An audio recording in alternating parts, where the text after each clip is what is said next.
One will meet many people here who were famous upon earth in all sorts of places and pursuing all sorts of occupations, some of the latter a continuation of their earthly calling, and some perforce entirely new. All alike are approachable without formalities of any kind whatever. We need no introductions to men and women whom the earth knows as famous. Their gifts are at the disposal of all, and happy indeed are they to assist another who comes to them for help in any difficulty, whether it is in art or science or in any other form of activity.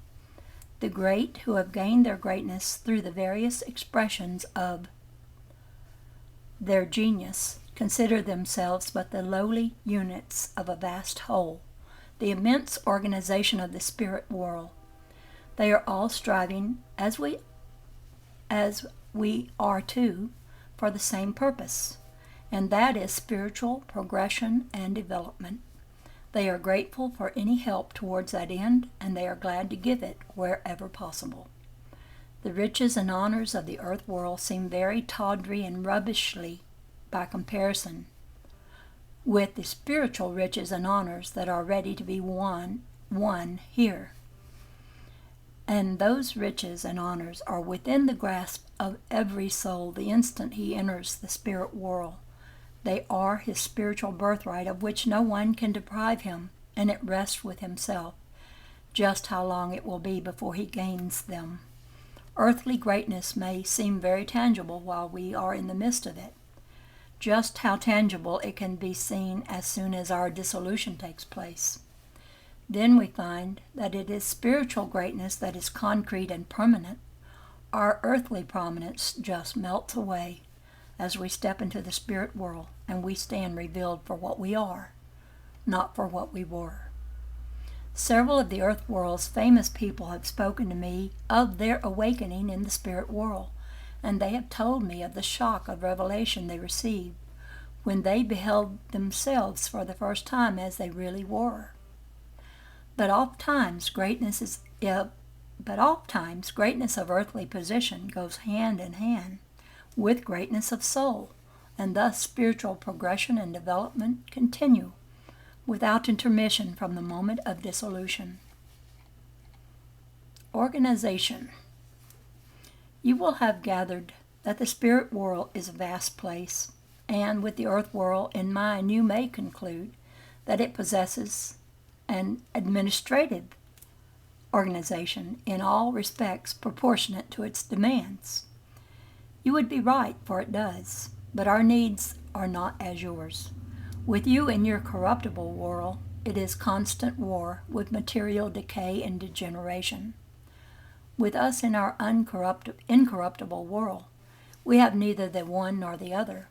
Ours is a state far beyond utopia in quality, but it is a state where thought is its basic element.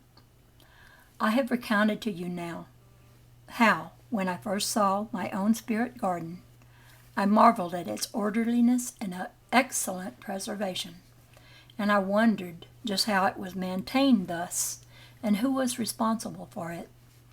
Edwin told me that it would require practically no effort in its upkeep, but by that he meant, as I have since learned, that provided my wish remained constant for the garden to continue unaltered, and provided that I had affection for the flowers and the grass and the trees, the garden would respond to my thoughts and flourish under them.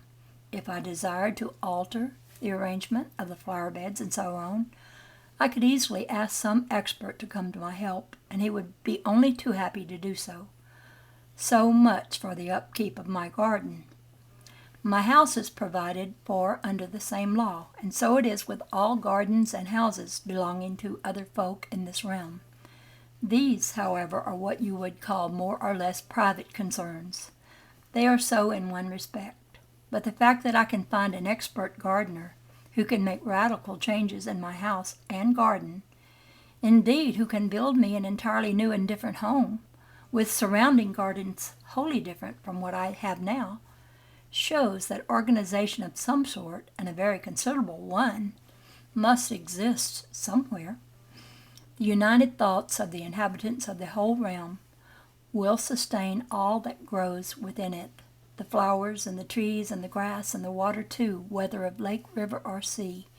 For water is fully alive in the spirit world. It is when we come into the city and travel through the halls of learning that the organization becomes outwardly more observable. In the hall of music, for example, we find many students busy at work upon their lessons and studies. We find others engaged upon musical research and delving into ancient music books. Others will be arranging the music for some concert, consulting the shelves for suitable works, and sometimes discussing those works with their composers.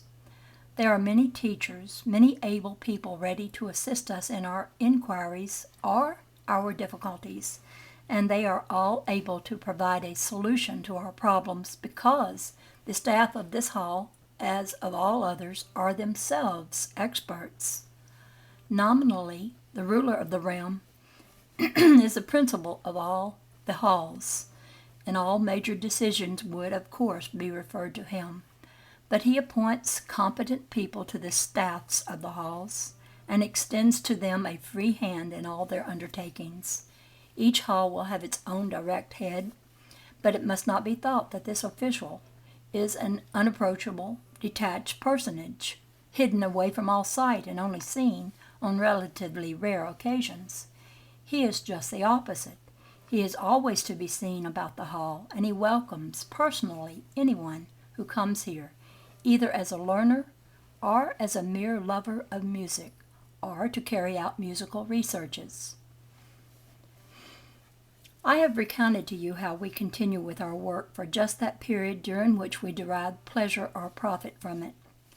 The moment we feel the need for a change of work or other diversion, we cease our work for the time being and turn to whatever else we wish.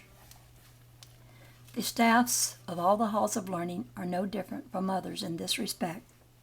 They most certainly need change and recreation, and so we find that the staff alternate in their personnel as occasion demands. As some retire, others take their places. It is the most natural thing in the world and the most practical. We never need fear that when we call to see some particular expert, we shall be disappointed because he is not there. We shall be able to have all the help we need, and if it is vitally necessary to consult the absent one, either an instantaneous thought will answer our question, or with equal rapidity we can visit his home. We need have no misgivings about our intruding upon him. Now, when I tell you that the service in all these halls is going on unremittingly, simply because we have perpetual day in these realms, I think you will appreciate that our conception of organization begins to assume its right proportions. Many of the people attached to the halls of learning have been there a great number of years as you reckon time. So devoted are they to their work that although they have progressed and virtually belong to a higher sphere, they prefer to remain where they are for some considerable period yet. They will retire from time to time to their own realm, and then return to take up their labors anew. The moment we eventually arrive, when they will relinquish their position altogether to reside permanently in their own sphere, and then others equally capable will take their place. And so it goes on and has gone on for countless centuries, and so it will go on for countless more centuries, an unbroken continuity of service for others in these realms. And this rule applies to all the various halls of learning. The work of the spirit world functions unceasingly. The workers rest and change about, but the work never stops. The pressure of work may fluctuate as it does with any upon earth. When we have our great celebrations and festivals during which we are honored by the presence of visitors from the higher realms, it follows that large numbers of people will be present in the temple or elsewhere, and during that time there will be appreciable diminution of some activities. We are naturally desirous of holding our festivals in company with one another, and we do so. but the services never suffer on that account. It so happens that the inhabitants in these realms are always considerate of others, and will never ask of others that which would entail a disappointment for them, such as would be the case if one insisted upon some attention in one of the halls when we were all, as it were, on holiday. This concerns the various halls in the city where any temporary cessation of work would be of no great consequence. In the halls of rest, however, the doctors and nurses are always in attendance, whatever else may be taking place in other parts of the sphere. Their devotion to duty is always instantly rewarded, for during the general celebrations of the realm, the illustrious visitors from the upper realms make a special journey to the rest homes where they personally greet every one of the staff. The latter can afterwards arrange amicably for their own family and friendly festivals. All this administration belongs to the spirit world proper, so to speak, and concerns the spirit world alone. There are other services that concern the two worlds together, ours and yours. Such, for example, as the arrival or the approaching arrival of a soul into spirit lands. The rule is that all souls passing to here shall have some measure of attention. It depends upon themselves how much attention they shall have. Some are sunken so spiritually low as to preclude any approach to them that would be effective. We will not consider those for the moment, but only those who are destined for the realms of light. Without anticipating what I wish to say regarding the interrelationship of our two worlds, we might for our present purposes consider a typical inquiry in the matter of transition, such as it affects a very large number of people here. You will suppose that you are yourself in the spirit world, and that beyond knowing the truth of communication with the earth world, you have had no experience of the close ties existing between the two worlds. You have, we will further suppose, left behind you a friend for whom you had, and still have, warm affection, and you wonder when he will be coming to reside permanently in the spirit world. Occasionally, you have received his thoughts of affection arising from the earth plane, by which you know that he has not forgotten you. You have, we will say, never tried to communicate with him because you know from your earthly knowledge that he would rather frown upon such ideas. Is it possible to find out just when he is likely to join you in the spirit world? And if so, how does one go about it? The answer to that question reveals the existence of one of the great organizations of these lands. In the city, there is an immense building which exercises the function of this office of records and inquiries. In the earth world, you have your multifarious offices of inquiry. Why should we not have ours? Here a great host of people is available to answer all manner of questions that are likely to arise both from the newly arrived and from those of longer residence. Occasions will occur when we need a solution to some problem that has arisen. We may consult our friends upon the matter only to find that they are as uninformed as we are ourselves. We would, of course, make an appeal to some higher personage, and we should receive all the help we wanted. But the higher beings have their work to do in just the same way as we have, and we forbear to interrupt them unnecessarily. And so we take our difficulty to this grand building in the city.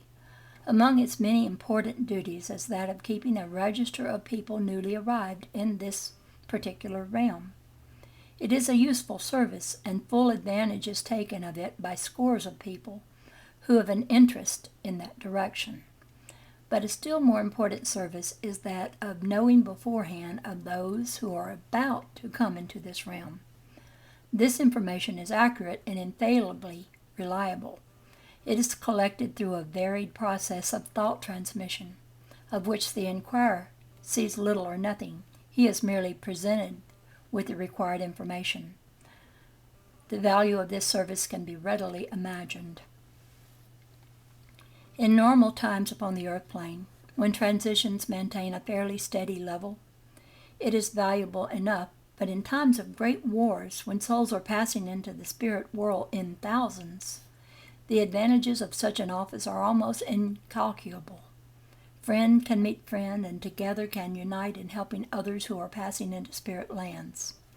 Foreknowledge of terrestrial events, both national and private, is possessed by a certain order of beings in the spirit world, and when expedient, this knowledge is communicated to others, who in turn pass it on to those principally concerned. Among the first to receive pre-knowledge of an impending war are the different homes of rest. The office of inquiry will be similarly informed. You are anxious then to know when your friend is likely to be coming to the spirit world to reside. You want to know when his death is going to take place. Your first step is to go to the inquiry office. There you will be readily assisted to consult the right person for your needs. You will not find yourself passed from one official to another, nor will you be submitted to other forms of procrastination. All that will be required of you is to furnish the name of your friend, and you will be asked to focus your attention upon him to establish the necessary thought length. When this has been accomplished, you will be requested to wait for a brief period. In your time it would amount to only a few minutes. The requisite forces are put into action with astonishing rapidity, and we shall be presented with the information of the time of our friend's arrival. The actual date may mean very little to some of us, as I have already tried to make clear to you, because it is towards such an event that we cast our minds, and not towards the time of its taking place. At least, whatever our condition of proximity to the earth plane, we shall be assured that when that event is close at hand, we shall be informed of it without fail. In the meantime, we shall be given a conception of the closeness of the event, or otherwise, which we shall understand according to the measure of our knowledge of the passage of earthly time. The organization that exists behind this one surface should give you some idea of the vastness of the whole office of help and inquiry. There are many others. The same building houses people who can provide answers to the innumerable questions that arise in the minds of us here, especially among the newly arrived, and its extent covers the whole range of spirit activity. But what is most to our present point, this office employs thousands of people usefully and happily. Many souls ask to be allocated to work there, but it is necessary to have some training for it first, or however suitable may be our personal attributes, it requires absolute knowledge in whatever department we wish to work, since we should be there for the express purpose of providing information to those in need of it.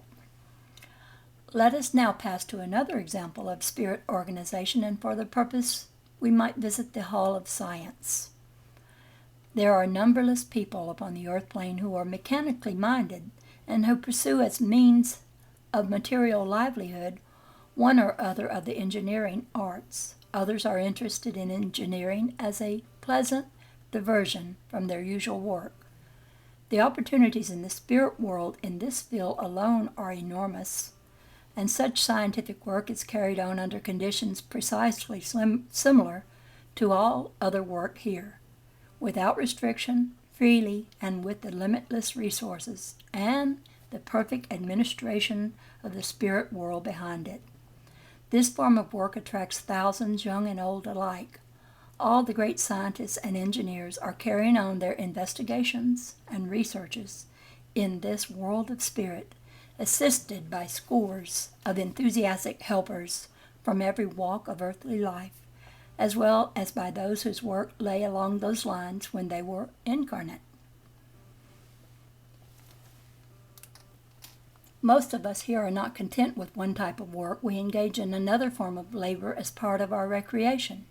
You see, we have the constant urge to be doing something useful, something that will be of benefit to others. However small that service may be, it will be valued as a service. To have only two forms of work with which to alternate is to give the lowest estimate. So many of us have a dozen channels through which we are usefully engaged. It must be obvious, then, that the supply of useful tasks is entirely adequate, to the thousands upon thousands of us here, and each and every form of work has its separate organization. There is no such thing as haphazard methods. Every type of pursuit has those in charge of it who are experts, and the administration admits of no muddle or fuss. There is no mismanagement, for everything runs with the smoothness of perfectly constructed machinery under the operation of efficient hands.